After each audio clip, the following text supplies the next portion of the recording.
Good evening. നമ്മള് financial statement അനാലിസിസിൽ 6 techniques 6 tools ആണ് ഉണ്ടായിരുന്നത്. Comparative analysis, common size analysis, trend, fund flow analysis, cash flow statement or analysis, ratio analysis. അതിൽ 5 tools നമ്മൾ പറഞ്ഞു കഴിഞ്ഞു. ഇനിയുള്ളത് ക്യാഷ് ഫ്ലോ അനാലിസിസ് ആണ്.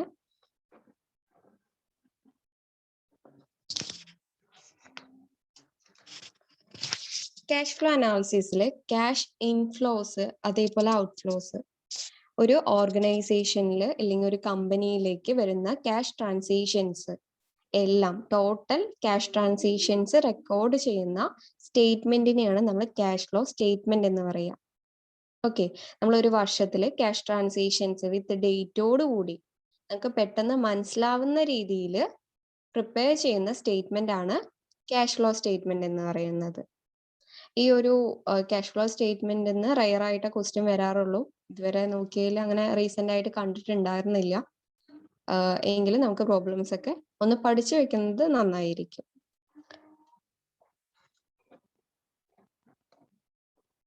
മെയിൻ ആയിട്ട് meaning and motifs of cash flow statement.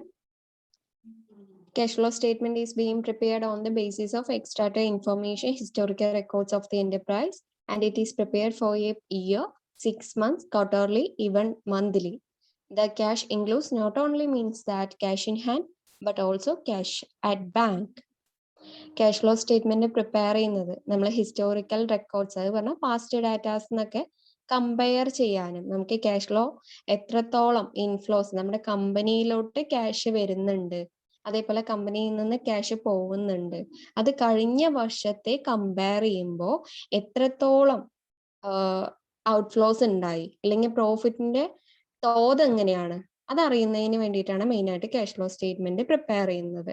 Cash കൂടുതലായിട്ട് കമ്പനിയിൽ നിന്ന് പോവുകയാണെന്നുണ്ടെങ്കിൽ നമുക്കത് മാനേജ് ചെയ്യേണ്ടതുണ്ട്. എത്രത്തോളം ക്യാഷ് ബാലൻസസ് റെഡ്യൂസ് ചെയ്യുന്നുണ്ട്, കുറയുന്നുണ്ട്, അതേപോലെ കൂടുന്നുണ്ട്, അതൊക്കെ വിത്ത് ഡേറ്റോട് കൂടി ഏത് ദിവസമാണ്, ഏത് ട്രാൻസാക്ഷനിലാണ്, എത്ര എമൗണ്ട് ആണെന്നുള്ളത് നമുക്ക് ഈ ക്യാഷ് ഫ്ലോ സ്റ്റേറ്റ്മെന്റിലൂടെ മനസ്സിലാവും. ഈ ക്യാഷ് ഫ്ലോ സ്റ്റേറ്റ്മെന്റ് നമുക്ക് ഒരു വർഷത്തിലേക്ക് വേണിച്ച് പ്രിപ്പയർ ചെയ്യാം. അല്ലെങ്കിൽ ചിലപ്പോൾ 6 മാസത്തിലായിരിക്കും, അല്ലെങ്കിൽ ക്വാർട്ടർലി ആയിരിക്കും, അല്ലെങ്കിൽ മന്ത്ലി ആയിരിക്കും. ഓക്കെ, അത് ആ ഒരു ബിസിനസിന്റെ നാച്ചർ അനുസരിച്ച് അവർ ക്യാഷ് ഫ്ലോ സ്റ്റേറ്റ്മെന്റ് പ്രിപ്പയർ ചെയ്യുന്നുണ്ടാവും. ഇതിൽ ക്യാഷ് ഫ്ലോ സ്റ്റേറ്റ്മെന്റിന് ഫണ്ട് ഫ്ലോ സ്റ്റേറ്റ്മെന്റിന് ഡിഫറൻസ് കൊടുത്തിട്ടുണ്ട്. അതൊരു വരാൻ ചാൻസ് ഉള്ള ഒരു ക്വസ്റ്റ്യൻ ആണ്, മനസ്സിലാക്കി വെക്കുക.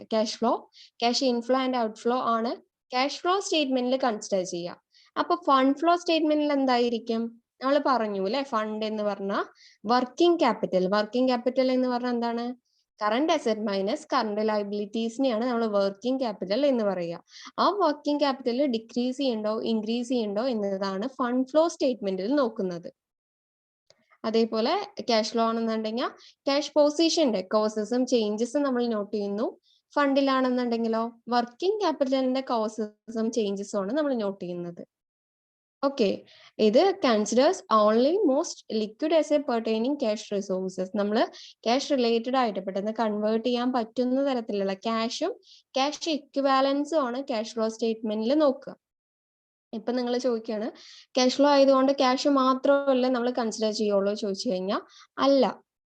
Cash in hand, cash at bank, marketable securities, ഇതൊക്കെ നമ്മൾ ക്യാഷ് ഫ്ലോ സ്റ്റേറ്റ്മെന്റിൽ കൺസിഡർ ചെയ്യും. കാരണം marketable securities, cash at bank ഒക്കെ നമുക്ക് വേഗം പെട്ടെന്ന് തന്നെ ക്യാഷിലേക്ക് ആക്കി മാറ്റാൻ കഴിയും. അങ്ങനെയുള്ള അസറ്റ്സ് എല്ലാം, ഈ ഒരു കറണ്ട് അസറ്റ്സ് എല്ലാം ഏതിൽ വരും? ക്യാഷ് ഫ്ലോ സ്റ്റേറ്റ്മെന്റിൽ വരുന്നതാണ്. ഓക്കെ, ഫണ്ട് ഫ്ലോയിൽ വർക്കിംഗ് ക്യാപിറ്റൽ മാത്രമേ നമ്മൾ കൺസിഡർ ചെയ്യുള്ളൂ. അതേപോലെ opening and closing balance of cash resources are considered four preparation. ഇവിടെ നമ്മൾ ഓപ്പണിംഗ് ബാലൻസും ക്ലോസിംഗ് ബാലൻസും അക്കൗണ്ട്സിനെ കൺസിഡർ ചെയ്യും. ഇവിടെ വർക്കിംഗ് ക്യാപിറ്റൽ ഇൻക്രീസിങ് ഡിക്രീസിങ് ആണ് നമ്മൾ മേജർ ആയിട്ട് നോക്കുന്നത്. ഓക്കെ, അപ്പൊ ആ ഡിഫറൻസ് പഠിച്ചു വെക്കുക. നമുക്ക് ഈ ഒരു ക്യാഷ് ഫ്ലോ സ്റ്റേറ്റ്മെന്റ് നിങ്ങളെ ബുക്കിൽ നോട്ട് ചെയ്യുക. മനസ്സിലാവാൻ വേണ്ടിയിട്ടാണ്, എക്സാമിന് വരുന്ന ഉറപ്പ് പറയുന്നില്ല. ഓക്കെ, ക്യാഷ് ഫ്ലോ സ്റ്റേറ്റ്മെന്റിൽ ഡയറക്റ്റ് മെത്തേഡിലൂടെയും നമുക്ക് ക്യാഷ് ഫ്ലോ സ്റ്റേറ്റ്മെന്റ് പ്രിപ്പയർ ചെയ്യാം, ഇൻഡയറക്റ്റ് മെത്തേഡിലൂടെയും ക്യാഷ് ഫ്ലോ സ്റ്റേറ്റ്മെന്റ് പ്രിപ്പയർ ചെയ്യാം. നിങ്ങളുടെ ടെക്സ്റ്റിൽ ഇൻഡയറക്റ്റ് മെത്തേഡാണ് കൊടുത്തിരിക്കുന്നത്. ഓക്കെ, ഡയറക്റ്റ് മെത്തേഡ് ഏതാന്നുള്ളത് ഞാൻ സ്ക്രീൻ ഷെയർ ചെയ്യും, ഒരു സ്ലൈഡ് ഷെയർ ചെയ്യുന്നതാണ്, അപ്പൊ പറഞ്ഞുതരാം. ഓക്കെ, ഡയറക്റ്റ് മെത്തേഡ് കാണിച്ചു തരാം. നമുക്ക് ഇൻഡയറക്റ്റ് മെത്തേഡ് നോക്കാം. ഇൻഡയറക്റ്റ് മെത്തേഡിൽ കൂടുതൽ കൺഫ്യൂസിങ് ആക്കുന്നില്ല, നിങ്ങൾക്ക് വരുന്ന രീതിയിലുള്ള ക്വസ്റ്റ്യൻ ആണ് പറയുന്നത്. അതിൽ കണ്ടോ, preparation of cash flow statement. ആ ഒരു ഫോമാറ്റ് നിങ്ങൾ പഠിച്ചിരിക്കണം. ഓക്കെ, ക്യാഷ് ഫ്ലോ സ്റ്റേറ്റ്മെന്റിൽ പഠിക്കുകയാണെന്നുണ്ടെങ്കിൽ ഈ ഒരു ഫോമാറ്റ് പഠിച്ചിരിക്കണം, inflow and outflow of cash. Okay, അതാണ് ക്യാഷ് ഫ്ലോ സ്റ്റേറ്റ്മെന്റ് എന്ന് പറഞ്ഞു കഴിഞ്ഞാൽ. ഇതിലെ ബാക്കിയുള്ള ഐറ്റംസ് ഒക്കെ നമുക്ക് ഡയറക്ട്ലി ക്വസ്റ്റ്യനിൽ തന്നിട്ടുണ്ടാവും. പിന്നെ നിങ്ങൾക്ക് കൂടുതലും ക്യാഷ് ഫ്ലോ സ്റ്റേറ്റ്മെന്റ് പ്രിപ്പയർ ചെയ്യാനല്ല വരിക. നിങ്ങളുടെ ടെക്സ്റ്റിൽ തന്ന പോലെ ക്യാഷ് ഫ്രം ഇൻ ഓപ്പറേഷൻസ് ആണ് കണ്ടുപിടിക്കാൻ വേണ്ടി വരിക, അല്ലെങ്കിൽ ക്യാഷ് ലോസ്റ്റ് ഇൻ ഓപ്പറേഷൻ. നിങ്ങൾക്ക് ഇൻഫ്ലോ ആ പ്രിപ്പറേഷൻ ഓഫ് ക്യാഷ് ഫ്ലോ സ്റ്റേറ്റ്മെന്റിൽ നോക്കിക്കഴിഞ്ഞാൽ, ഇൻഫ്ലോ ക്യാഷിൽ നോക്കിക്കഴിഞ്ഞാൽ നിങ്ങൾക്ക് മനസ്സിലാവും ക്യാഷ് ഫ്രം ഇൻ ഓപ്പറേഷൻ രണ്ടാമത്തെ ആ ഒരു ഓപ്പണിംഗ് ക്യാഷ് ബാലൻസിന്റെ താഴെ കൊടുത്തിട്ടുണ്ട് ഇല്ലേ? അത് മാത്രം നമുക്ക് ക്വസ്റ്റ്യനിൽ തന്നിട്ടുണ്ടാവില്ല. അതേപോലെ ഔട്ട്ഫ്ലോ ക്യാഷിൽ നോക്കിക്കഴിഞ്ഞാൽ നിങ്ങൾക്ക് മനസ്സിലാവും, ഏറ്റവും ലാസ്റ്റത്തെ ഐറ്റം കണ്ടോ, ക്യാഷ് ലോസ്റ്റ് ഇൻ ഓപ്പറേഷൻ, അത് നമ്മൾ കണ്ടുപിടിക്കേണ്ടതാണ്. ഓക്കെ, പോസിറ്റീവ് ബാലൻസ് ആണെന്നുണ്ടെങ്കിൽ ക്യാഷ് ഫ്രം ഇൻ ഓപ്പറേഷൻ ആയിരിക്കും, നെഗറ്റീവ് ബാലൻസ് ആണെന്നുണ്ടെങ്കിൽ അത് ക്യാഷ് ലോസ്റ്റ് ഇൻ ഓപ്പറേഷൻ ആയിരിക്കും. ഓക്കെ, അപ്പൊ നമുക്ക് വരാൻ പോകുന്ന ക്വസ്റ്റ്യൻസ് നോക്കാം.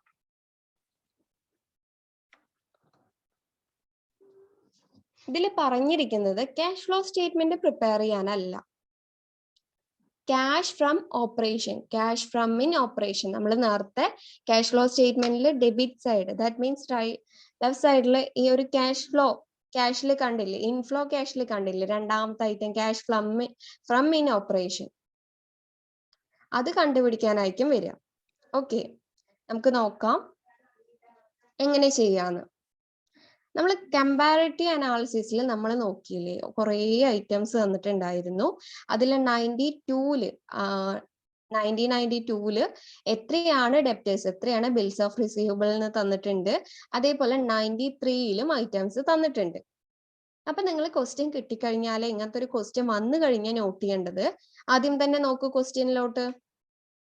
ഡെപ്റ്റേഴ്സ് ആദ്യം എടുക്കുക. ഡെപ്റ്റേഴ്സ് 1,94,000 ആയി, കുറഞ്ഞു എമൗണ്ട്. അപ്പൊ സൈഡിലൊന്ന് മൈനസ് സിമ്പിൾ ഇട്ട് വെക്കുക. ബിൽ റിസീവബിൾ 20,000 25,000 ആയി, അപ്പൊ എന്താണ് അവിടെ ഇൻക്രീസ് ആയി. അങ്ങനെ എല്ലാ ഐറ്റത്തിന്റെയും നമ്മൾ അരികിൽ നോട്ട് ചെയ്ത് വെക്കുക. ഓക്കെ, അങ്ങനെ എല്ലാ ഐറ്റത്തിന്റെയും നോട്ട് ചെയ്ത് വെച്ചു. അതാണ് ആദ്യത്തെ സ്റ്റെപ്പ് എന്ന് പറയുന്നത്. ക്യാഷ് ഫ്രം ഓപ്പറേഷൻസ് കാണുന്നതിന് വേണ്ടിയിട്ട് നമ്മൾ നെറ്റ് പ്രോഫിറ്റ് ആദ്യം എടുത്തെഴുതും. ക്വസ്റ്റ്യനിൽ നെറ്റ് പ്രോഫിറ്റ് തന്നിട്ടുണ്ടാവും. അപ്പൊ നെറ്റ് പ്രോഫിറ്റ് എടുത്തെഴുതും നമ്മൾ. അതിൽ നിന്ന് കറന്റ് അസറ്റ് ഡിക്രീസ് ആയിട്ടുള്ളത് എടുത്തെഴുതണം, ആഡ് ചെയ്യണം. നെറ്റ് പ്രോഫിറ്റിൽ കുറച്ച് ഐറ്റംസ് ആഡ് ചെയ്യും വേണം, കുറച്ച് ഐറ്റംസ് ലെസ് ചെയ്യും വേണം. നിങ്ങൾക്ക് താഴെ നോക്കിക്കഴിഞ്ഞാൽ മനസ്സിലാവും അതിന്റെ ആൻസർ. ക്യാഷ് ഫ്രം ഓപ്പറേഷൻ കണ്ടുപിടിക്കുകയാണ് നമ്മൾ. ആദ്യം നെറ്റ് പ്രോഫിറ്റ് അല്ലെങ്കിൽ profit made during the year. ഇവിടെ എത്രയാണ് ക്വസ്റ്റ്യനിൽ ടെക്സ്റ്റിൽ തന്നിട്ടില്ല, നിങ്ങൾക്ക് എഴുതാം. Profit made during the year 2,60,000. ഞാൻ എഴുതിക്കോളൂ, നിങ്ങളുടെ ടെക്സ്റ്റിൽ തന്നിട്ടില്ല. 2,60,000 എന്ന് എഴുതാം അവിടെ. അതിന്റെ കൂടെ അവർ പറഞ്ഞിട്ടുണ്ട് കുറച്ച് ഐറ്റംസ് ആഡ് ചെയ്യും വേണം, കുറച്ച് ഐറ്റംസ് ലെസ് ചെയ്യും വേണം. ഓക്കെ, ആഡ് ചെയ്യേണ്ട ഐറ്റംസ് ഏതൊക്കെയാണ്? കറന്റ് അസറ്റില് decrease in current asset and increase in current liabilities ആണ് നമ്മൾ നെറ്റ് പ്രോഫിറ്റ് ആകുമ്പോൾ ആഡ് ചെയ്യേണ്ട ഐറ്റംസ്. അപ്പൊ നമുക്ക് ഇതിൽ മനസ്സിലാവണ്ടേ ഏതൊക്കെയാണ് കറന്റ് അസറ്റ്, ഏതൊക്കെയാണ് കറന്റ് ലൈബിലിറ്റീസ് എന്നത്. അത് ഇന്നലെ ഞാൻ പഠിക്കാൻ പറഞ്ഞിട്ടുണ്ടായിരുന്നു. ട്രേഡിങ് നമ്മുടെ പ്രോഫിറ്റ് ആൻഡ് ലോസ് അക്കൗണ്ടിലൊക്കെ കറന്റ് അസറ്റ് ഏതാ, കറന്റ് ലൈബിലിറ്റീസ് എന്താന്നുള്ള ഒരു ടേബിൾ പറഞ്ഞു തന്നിട്ടുണ്ടായിരുന്നു. അപ്പൊ അത് നിർബന്ധമായിട്ടും റേഷ്യോ അനാലിസിസിനൊക്കെ ഇമ്പോർട്ടന്റ് ആണ്. അതുകൊണ്ട് കറന്റ് അസറ്റും കറന്റ് ലൈബിലിറ്റീസും പഠിച്ചിരിക്കണം. ഓക്കെ, നമുക്ക് നോക്കാം. നിങ്ങൾ ഈ സൈഡിൽ എഴുതി വെക്കുക ഡെപ്റ്റേഴ്സിന്റെ ഏതൊക്കെയാണെന്ന് നോക്കാം. Debtors current asset, bill receivable current asset, creditors current liability, bill receivable current liability, outstanding expenses current liability, prepaid expense current asset, accrued expense accrued income current asset, income received in advance current liability. Okay, നമ്മൾ profit പിന്നെ net profit ആയിട്ട് ആദ്യം എടുത്ത് എഴുതി. അപ്പൊ നിങ്ങൾ ഈ classify ചെയ്ത പോലെ ആദ്യത്തെ എന്താ പറഞ്ഞിരിക്കുന്നത്, നെറ്റ് പ്രോഫിറ്റ് ആകുമ്പോൾ ആഡ് ചെയ്യേണ്ട ഐറ്റംസ് ഏതൊക്കെയാണ്? Decrease in current asset and increase in current liabilities ആണ് ആഡ് ചെയ്യേണ്ടത്. ഓക്കെ, അപ്പൊ ഏതൊക്കെയാണ്? Increase in current asset, sorry, decrease in current asset.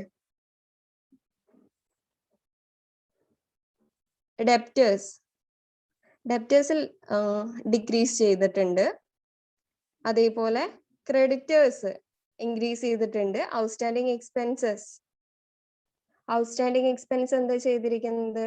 Liability ആണ്. ലൈബിലിറ്റി വന്നിട്ട് ഇൻക്രീസ് ചെയ്തിട്ടുണ്ട് അല്ലേ? 2000 2400 ആയിട്ടുണ്ട്. അതേപോലെ പ്രീപെയ്ഡ് എക്സ്പെൻസ് കറന്റ് അസറ്റ് ആണ്. അതെന്ന് പറഞ്ഞാൽ 1600 എന്നും 1400 ആയിട്ട് കുറഞ്ഞിട്ടുണ്ട്. അപ്പോൾ അതും നമ്മൾ ആഡ് ചെയ്യാണ് ചെയ്യുന്നത്. ഓക്കെ, അപ്പൊ ആദ്യത്തെ നമ്മൾ ആഡ് ചെയ്യേണ്ട section decrease in current asset, increase in current liability നമ്മൾ ചെയ്തു. നമുക്കപ്പോൾ ഒരു എമൗണ്ട് കിട്ടി. നമ്മൾ ആഡ് ചെയ്തിട്ട് അപ്പുറത്തെ എമൗണ്ട് എഴുതി. ഇനി അടുത്ത section less increase in current asset and decrease in current liability. ഈ സൈഡിൽ തന്നതിന്റെ just opposite. Okay, current assets increase ചെയ്തതും കറന്റ് ലയബിലിറ്റി ഡിക്രീസ് ചെയ്തതും എഴുതണം. അപ്പൊ ഏതൊക്കെയാണ് ബാക്കി നിൽക്കുന്നത്? Bill receivable, bill payable, accrued incomes, അതേപോലെ ഇൻകം റിസീവ്ഡ് ഇൻ അഡ്വാൻസ്. അതിന്റെ എമൗണ്ട്സ് എഴുതുന്നു നമ്മള്. ഓക്കെ, എന്നിട്ട് ആ ഒരു എമൗണ്ട് ലെസ് ചെയ്യേണ്ട എമൗണ്ട്സ് ഫുൾ ആഡ് ചെയ്തിട്ട് അപ്പുറത്ത് എഴുതുന്നു. 5000 പ്ലസ് 4000 പ്ലസ് 3000 പ്ലസ് 100 എത്ര വരികയാണ്? 9000.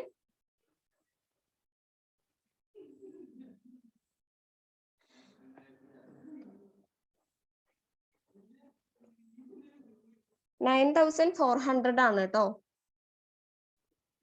ഒരു 0 കട്ട് ചെയ്യുക. ഓക്കെ, അപ്പൊ എത്ര വരും? നമുക്ക് നെറ്റ് പ്രോഫിറ്റിന്റെ ഒപ്പം നമ്മൾ നെറ്റ് പ്രോഫിറ്റ് എത്രയാണ് പറഞ്ഞിരുന്നത്? 2,60,000 പ്ലസ് 16,600 പ്ലസ് അല്ല സോറി മൈനസ് 9,400. അപ്പോ 2,67,200. ഓക്കെ, അപ്പൊ നമുക്ക് ക്യാഷ് ഫ്രം ഓപ്പറേഷൻസ് കിട്ടി.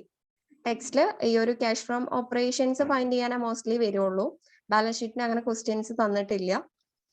സിമ്പിൾ ആണ്. നിങ്ങൾക്ക് ഐറ്റംസ് പഠിച്ചു കഴിഞ്ഞു എന്നുണ്ടെങ്കിൽ ക്ലിയർ ആയിട്ട് പഠിക്കാവുന്നതേ ഉള്ളൂ.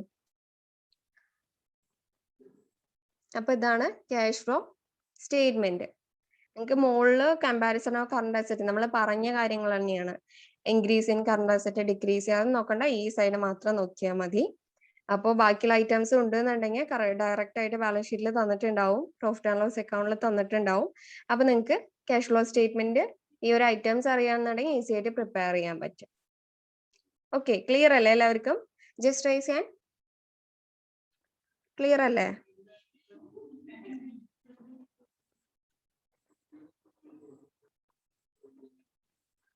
നൂറ് കുട്ടികളുണ്ട്, എന്നിട്ട് 21 പേരാണ് റൈസ്. സ്പീഡ്ലി എന്നിട്ട് വേണം നമുക്ക് അടുത്ത ടോപ്പിക്കിലോട്ട് പോവാൻ. ക്ലിയർ അല്ലേ? അപ്പൊ അത്രയും മനസ്സിലാക്കി വെക്കുക.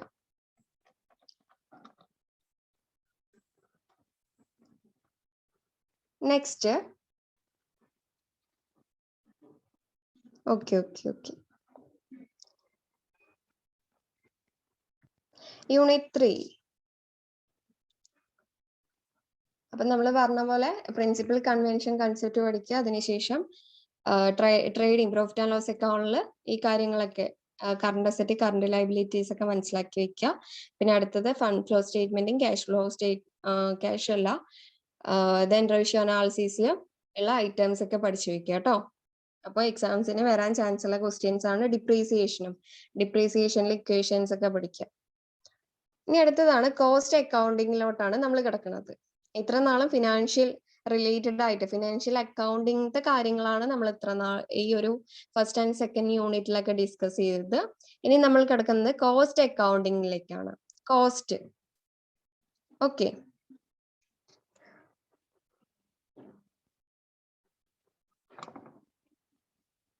കോസ്റ്റ് അക്കൗണ്ടിന് സെപ്പറേറ്റ് ആയിട്ട് ക്വസ്റ്റ്യൻസ് ഒന്നും കണ്ടിട്ടുണ്ടായിരുന്നില്ല. ചിലപ്പോ ഡിഫറൻസ് ചോദിക്കാൻ ചാൻസ് ഉണ്ടെന്ന് തോന്നുന്നു. ഓക്കെ, നമുക്ക് നോക്കാം. Meaning of cost accounting. It is the process of classifying, recording appropriate allocation of expenditure for determination of cost of product and services through the presentation of data for purpose to take a decision, guide the business organization.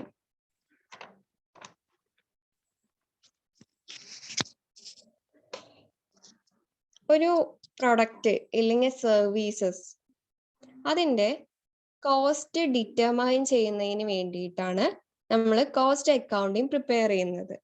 ഒരു production നടത്തുക, ഒരു ഉൽപാദനം, ഒരു പ്രൊഡക്റ്റിന്റെ സർവീസിന്റെ ഉൽപാദനം നടത്തുമ്പോൾ എത്രത്തോളം cost വരുന്നുണ്ട് എന്ന് ഫൈൻഡ് ഔട്ട് ചെയ്യണ പ്രോസസ്സാണ് എന്ത്, കോസ്റ്റ് അക്കൗണ്ടിങ് എന്ന് പറയുന്നത്. ഈ ഒരു എക്സ്പെൻഡിച്ചർ, ഈ പ്രൊഡക്റ്റ് സർവീസസ് റിലേറ്റഡ് ആയിട്ട് കോസ്റ്റ് ഡിറ്റർമൈൻ ചെയ്യുന്നതിന് വേണ്ടിയിട്ടുള്ള എക്സ്പെൻഡിച്ചർ കറക്റ്റ് ആയിട്ട് ക്ലാസിഫൈ ചെയ്യുക, റെക്കോർഡ് ചെയ്യുക, അപ്രോപ്രിയേറ്റ് ആയിട്ട് നമ്മൾ ആ ഒരു എക്സ്പെൻഡിച്ചറിനെ അലോക്കേറ്റ് ചെയ്ത് കൊടുക്കുക. ഇന്ന പ്രൊഡക്ഷൻ ഡിപ്പാർട്ട്മെന്റിൽ വന്ന കോസ്റ്റ് എന്ന് പറഞ്ഞാൽ ഈ പ്രൊഡക്ഷൻ ഡിപ്പാർട്ട്മെന്റിന് ചാർജ് ചെയ്ത് കൊടുക്കുക.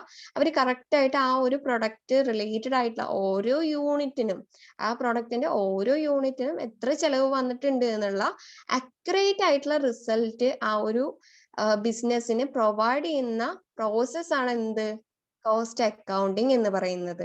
ഇങ്ങനെ നമ്മൾ കറക്റ്റ് ആയിട്ട് കോസ്റ്റ്, ഒരു പ്രൊഡക്റ്റിന്റെ ചെലവ് എത്രത്തോളം ഉണ്ടെന്ന് അറിയുന്നതിലൂടെ നമുക്ക് എന്തിനൊക്കെ പറ്റും, കറക്റ്റ് ആയിട്ട് ഡാറ്റ പ്രസന്റ് ചെയ്യാനും അതിനനുസരിച്ച് ഡിസിഷൻസ്, തീരുമാനങ്ങൾ എടുക്കാനും ബിസിനസ്സിന് മുന്നോട്ടുള്ള ഒരു പാത്തിലേക്ക്, അതെന്ന് പറഞ്ഞാൽ നമ്മുടെ ഗോൾസ് അച്ചീവ് ചെയ്യുന്നതിന് വേണ്ടിയിട്ട് ഗൈഡ് ചെയ്യാനും എന്തിനു പറ്റും, കോസ്റ്റ് അക്കൗണ്ടിങ്ങിന് പറ്റും.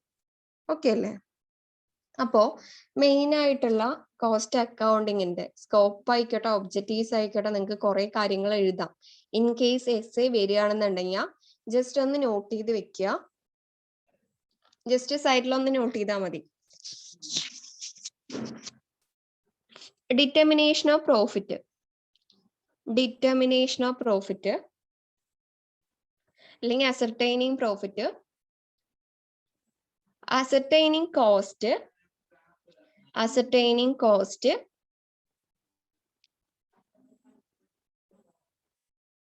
reporting cost, reporting cost, reporting cost,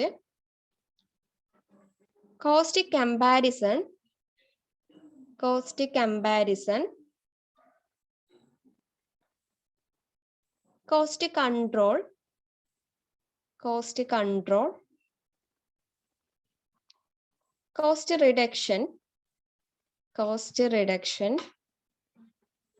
cost audit, cost audit. ഇതിപ്പോ ഈ ഒരു കോസ്റ്റ് അക്കൗണ്ടിങ് റിലേറ്റഡ് ആയിട്ട് എന്തൊക്കെ കാര്യങ്ങൾ ചോദിച്ചാലും നിങ്ങൾക്ക് ഇതൊക്കെ എഴുതി വെക്കാൻ പറ്റും. കാരണം എസ്സേ വരികയാണെന്നുണ്ടെങ്കിൽ കേട്ടോ, ഈ കോസ്റ്റ് നമ്മൾ കറക്റ്റ് ആയിട്ട് ഫൈൻഡ് ചെയ്യുന്നതിലൂടെ പ്രോഫിറ്റ് നമുക്ക് കറക്റ്റ് ആയിട്ട് കാൽക്കുലേറ്റ് ചെയ്യാൻ പറ്റുന്നു, കോസ്റ്റ് കറക്റ്റ് ആയിട്ട് കാൽക്കുലേറ്റ് ചെയ്യാൻ പറ്റുന്നു. അതേപോലെ കോസ്റ്റ് റിപ്പോർട്ട് നമുക്ക് കറക്റ്റ് അക്യുറേറ്റ് ആയിട്ട് പ്രസന്റ് ചെയ്യാൻ അല്ലെങ്കിൽ റിപ്പോർട്ട് ചെയ്യാൻ പറ്റുന്നു. അതേപോലെ ഒരു വർഷത്തെ കോസ്റ്റുകൾ തമ്മിൽ ഒരു പ്രൊഡക്റ്റും മറ്റൊരു പ്രൊഡക്റ്റും കൂടി കൂട്ടിയോ, അല്ലെങ്കിൽ ഈ വർഷത്തെ പ്രൊഡക്റ്റും കഴിഞ്ഞ വർഷത്തെ കോസ്റ്റ് ഡാറ്റയും കൂടി കൂട്ടിയോ കമ്പയർ ചെയ്യാൻ പറ്റുന്നു. അല്ലെങ്കിൽ പിന്നെ കോസ്റ്റ് കൺട്രോൾ ചെയ്യാൻ പറ്റുന്നു. കോസ്റ്റ് നമുക്ക് എത്രത്തോളം വരും എന്ന് അറിഞ്ഞു കഴിഞ്ഞെന്നുണ്ടെങ്കിൽ നമുക്ക് കറക്റ്റ് ആയിട്ട് മാനേജ് ചെയ്യാം, അല്ലെങ്കിൽ കൺട്രോൾ ചെയ്യാൻ പറ്റുന്നു. അതേപോലെ കോസ്റ്റ് റെഡ്യൂസ് ചെയ്യാൻ നമ്മളെ ഈ ഒരു കോസ്റ്റ് അക്കൗണ്ടിങ്ങിലൂടെ ഹെൽപ്പ് ചെയ്യുന്നു. കോസ്റ്റ് ഓഡിറ്റിംഗ് കറക്റ്റായി ചെയ്യുന്നതിന് വേണ്ടിയിട്ട് കോസ്റ്റ് അക്കൗണ്ടിങ് ഹെൽപ്പ് ചെയ്യുന്നുണ്ട്. അതുകൊണ്ട് തന്നെ കോസ്റ്റ് അക്കൗണ്ടിങ് ഇന്നെവിറ്റബിൾ ആണെന്ന് പറയാം. അത്യാവശ്യമായിട്ട് നമുക്ക് ഒഴിച്ചുകൂടാൻ പറ്റാത്ത ഒരു അക്കൗണ്ടിങ് അല്ലെങ്കിൽ സ്റ്റേറ്റ്മെന്റ് ആണ് കോസ്റ്റ് അക്കൗണ്ടിങ് എന്ന് പറയുന്നത്. ഇനി നമുക്ക് കോസ്റ്റ് ക്ലാസിഫിക്കേഷൻ നോക്കാം. ഇതിൽ കോസ്റ്റ് സെന്ററും കോസ്റ്റ് യൂണിറ്റ് ഒക്കെ പറയുന്നുണ്ട്. കോസ്റ്റ് സെന്റർ എന്ന് പറഞ്ഞു കഴിഞ്ഞാൽ നമ്മള് കോസ്റ്റ് സെന്റർ, കോസ്റ്റ് ഡിപ്പാർട്ട്മെന്റ് അല്ലെങ്കിൽ കോസ്റ്റ് അലോക്കേഷൻ എന്നൊക്കെ പറയാം. ഇപ്പൊ പ്രൊഡക്ഷൻ ഡിപ്പാർട്ട്മെന്റിൽ ഒരു പ്രൊഡക്റ്റ് ഉൽപ്പാദിപ്പിക്കുകയാണ്. അപ്പൊ അവിടെ വന്നിട്ടുള്ള ആ ഉൽപാദനവുമായി ബന്ധപ്പെട്ട ആ പ്രൊഡക്റ്റിന്റെ കോസ്റ്റ് ഒക്കെ എവിടെയാണ് ചാർജ് ചെയ്യുക? പ്രൊഡക്ഷൻ ഡിപ്പാർട്ട്മെന്റിലായിരിക്കും. അപ്പൊ ആ പ്രൊഡക്ഷൻ ഡിപ്പാർട്ട്മെന്റിനെയാണ് കോസ്റ്റ് സെന്റർ എന്ന് പറയുക. ഇപ്പൊ മാനുഫാക്ചറിങ് ആണെന്നുണ്ടെങ്കിൽ മാനുഫാക്ചറിങ് റിലേറ്റഡ് ആയിട്ടുള്ള കോസ്റ്റ് എല്ലാം അവിടെ അസൈൻ ചെയ്യുക മാനുഫാക്ചറിംഗിലായിരിക്കും, മാനുഫാക്ചറിംഗ് ഡിപ്പാർട്ട്മെന്റിലായിരിക്കും. സോ അതാണ് കോസ്റ്റ് സെന്റർ. ആ കോസ്റ്റ് എവിടെയാണോ അലോക്കേറ്റ് ചെയ്യുന്നത് അല്ലെങ്കിൽ അസൈൻ ചെയ്യുന്നത് ആ ഇതിന് പറയുന്ന പേരാണ്, ആ ഒരു ലൊക്കേഷൻ, ആ ഒരു ഡിപ്പാർട്ട്മെന്റ്, അതിന് സെന്ററിന് പറയുന്ന പേരാണ് കോസ്റ്റ് സെന്റർ എന്ന് പറയുന്നത്. ഓക്കെ, ഇത് പ്രൊഡക്ഷൻ സെന്റർ ആവാം, സർവീസ് സെന്റർ ആവാം. നമുക്ക് കോസ്റ്റ് ക്ലാസിഫിക്കേഷൻ നോക്കാം. കോസ്റ്റിനെ പല തരത്തിൽ ക്ലാസിഫൈ ചെയ്തിട്ടുണ്ട്, പല ബേസിസിൽ ക്ലാസിഫൈ ചെയ്തിട്ടുണ്ട്. ആദ്യത്തെ by nature, element, analytical segmentation. അതിനെ മെറ്റീരിയൽ, ലേബർ, എക്സ്പെൻസ് എന്ന് പറഞ്ഞിട്ട് ഡിവൈഡ് ചെയ്തിട്ടുണ്ട്. ഫങ്ഷൻസിന്റെ ബേസിൽ production cost, administration cost, selling distribution cost. Okay, ഈ തരത്തിലാണ് ക്ലാസിഫൈ ചെയ്തിരിക്കുന്നത്. നിങ്ങൾക്ക് പറഞ്ഞതിന്റെ ആവശ്യമില്ലല്ലോ. ഒരു ഓർഗനൈസേഷന്റെ ഫങ്ഷൻസ് ആണ് എന്തൊക്കെ? Production, administration, selling, distribution, etcetera. Okay, അതുകൊണ്ടാണ് ഫങ്ഷൻ കോസ്റ്റ് എന്ന് അറിയപ്പെടുന്നത്. ഇനി direct, indirect cost. Direct cost എന്ന് പറഞ്ഞു കഴിഞ്ഞാൽ നമ്മൾ നേരിട്ട് ചുമത്തപ്പെടുന്ന കോസ്റ്റുകൾ, material cost, labour cost, expense cost ഒക്കെ ഇതിൽ വരും. ഇൻഡയറക്റ്റ് കോസ്റ്റ് എന്ന് പറഞ്ഞു കഴിഞ്ഞാൽ നേരിട്ടല്ലാതെ വരുന്ന ചെലവുകൾ. ഓക്കെ, ഇപ്പോ നമ്മൾ ഡീറ്റെയിൽഡ് ആയി നോക്കും. Indirect material, indirect labour, indirect expense ഒക്കെ ഇൻഡയറക്റ്റ് കോസ്റ്റിന് ഉദാഹരണമാണ്. അടുത്തത് വാരിയബിലിറ്റി. വാരിയബിലിറ്റിന്റെ ബേസിൽ ഫിക്സ്ഡ് കോസ്റ്റും ഉണ്ട്, വാരിയബിൾ കോസ്റ്റും ഉണ്ട്, സെമി വാരിയബിൾ കോസ്റ്റും ഉണ്ട്. ഫിക്സ്ഡ് കോസ്റ്റ് എന്ന് പറഞ്ഞാൽ എപ്പോഴും എന്തായാലും ആ ഒരു ഓർഗനൈസേഷനും വരും എന്ന് ഉറപ്പുള്ള കോസ്റ്റുകളാണ് fixed cost. Variable cost change ചെയ്തുകൊണ്ടിരിക്കും. സെമി വാരിയബിൾ എന്ന് പറഞ്ഞു കഴിഞ്ഞാൽ അത് ഒരു ലെവൽ വരെ അല്ലെങ്കിൽ ഒരു ലിമിറ്റ് വരെ വാരി ചെയ്യാൻ ചാൻസ് ഉള്ള കോസ്റ്റ് ആണ് semi variable cost. By controllability, that means controllable cost ഉണ്ട്, അൺകൺട്രോളബിൾ കോസ്റ്റ് ഉണ്ട്. നമ്മളിപ്പോ വീട് എടുക്കുക അല്ലെങ്കിൽ ഒരു ബിസിനസ് എടുക്കുക, നമുക്ക് ചില ചെലവുകളൊക്കെ നമുക്ക് കൺട്രോൾ ചെയ്യാൻ പറ്റും, ചിലത് പക്ഷെ കൺട്രോൾ ചെയ്യാൻ പറ്റില്ല, കാരണം അത് അത്രയും അത്യാവശ്യമായിട്ടുള്ളതായിരിക്കും. അതേപോലെ ഒരു ബിസിനസ്സിനുണ്ടാവും. Okay, then normality. Normal cost എപ്പോഴും വരുന്ന ഒരു ചെലവും ഉണ്ടാവും. അബ്നോർമൽ കോസ്റ്റ് നമ്മൾ പെട്ടെന്ന് പ്രതീക്ഷിക്കാതെ വരുന്ന, ആക്സിഡന്റലി വരുന്ന ചെലവുകളും ഉണ്ടാവും. Abnormal cost. ബൈ ടൈം, ടൈമിന്റെ ബേസിൽ ഹിസ്റ്റോറിക്കൽ കോസ്റ്റും വരും, പ്രീ ഡിറ്റർമൈൻഡ് കോസ്റ്റും വരും. നമുക്ക് മുൻകൂട്ടി നമ്മൾ ഇപ്പോൾ തന്നെ പറയാണ് അത് വരാൻ ചാൻസ് ഉണ്ട്, ആ ഒരു ചെലവ് വരാൻ ചാൻസ് ഉണ്ട്. അപ്പൊ പ്രീ ഡിറ്റർമൈൻഡ് കോസ്റ്റ് അത്, അപ്പൊ അത് മുൻകൂട്ടി കണ്ടിട്ട് നമുക്ക് ആ ഒരു എമൗണ്ട് മാറ്റി വെക്കാൻ പറ്റും. ഓക്കെ, ഹിസ്റ്റോറിക്കൽ കോസ്റ്റ് എന്ന് പറഞ്ഞാൽ ഓൾറെഡി അത് പാസ്റ്റിൽ ഇൻകർ ചെയ്തിട്ടുണ്ട്. ഓക്കെ, അത് എപ്പോ വാങ്ങിച്ചാലും ആ ഒരു ക്യാഷ് പോവാൻ ചാൻസ് ഉണ്ട്. അതിനെയാണ് historical and predetermined cost എന്ന് പറയാം. അത് ടൈമിനെ ബേസ് ചെയ്തിട്ടുള്ളതാണ്. ഫോർ പ്ലാനിങ് ആൻഡ് കൺട്രോളിങ്ങിന്റെ ബേസിൽ സ്റ്റാൻഡേർഡ് കോസ്റ്റും ഉണ്ട്, ബഡ്ജറ്റും ഉണ്ട്.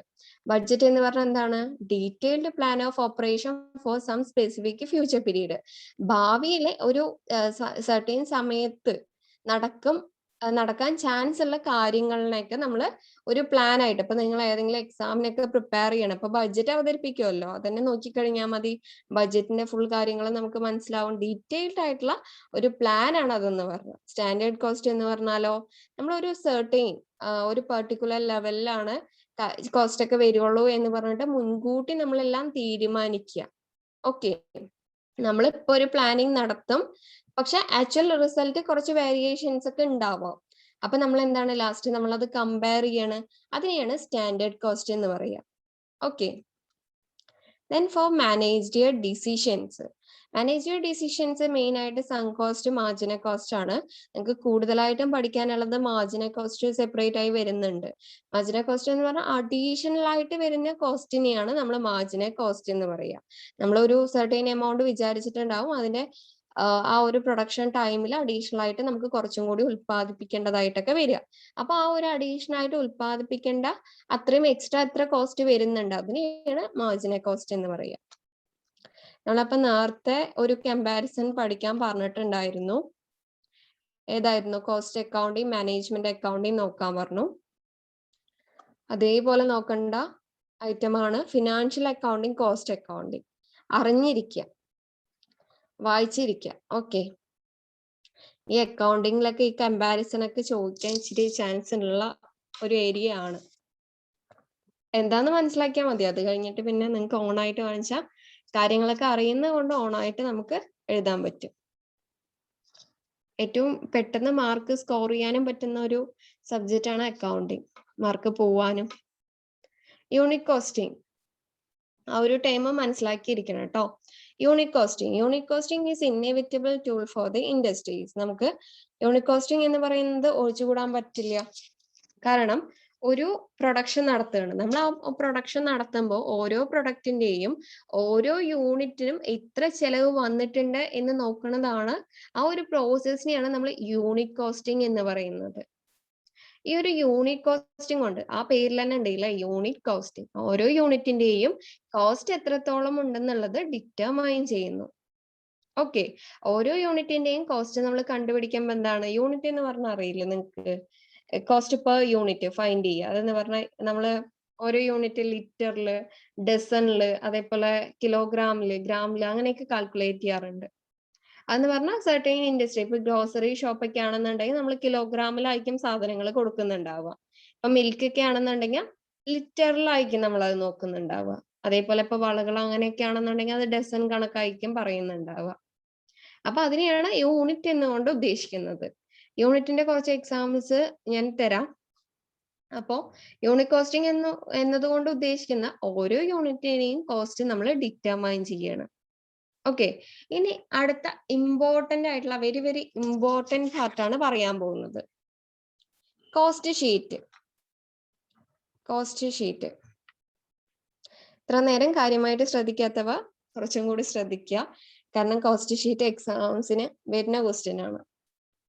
നോക്കാം, റെഡി അല്ലേ? റൈസ് ചെയ്യാൻ.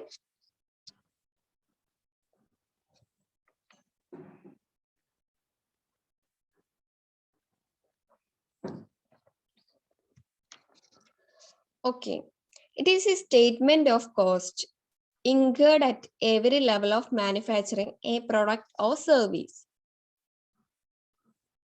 ഒരു പ്രൊഡക്റ്റ് അല്ലെങ്കിൽ സർവീസസ് മാനുഫാക്ചർ ചെയ്യുമ്പോൾ, ഉൽപ്പാദിപ്പിക്കുമ്പോൾ എല്ലാ ലെവലിലും വരുന്ന കോസ്റ്റ് ഒരു സ്റ്റേറ്റ്മെന്റ് രൂപത്തിൽ നമ്മൾ കാണിക്കുകയാണ് കോസ്റ്റ് ഷീറ്റിലൂടെ.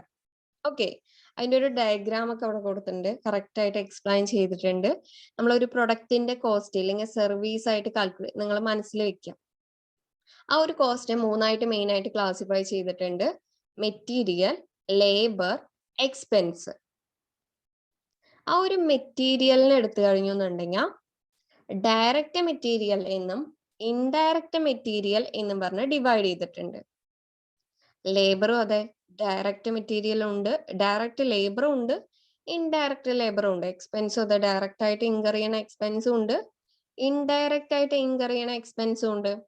ആ ഇൻഡയറക്റ്റ് ആയിട്ട് ഇൻകർ ചെയ്യുന്ന എക്സ്പെൻസ്, മെറ്റീരിയൽ, ലേബർ, ഈ ഇൻഡയറക്റ്റ് കോസ്റ്റിനെ എല്ലാം കൂടി പറയുന്നതാണ് എന്ത്?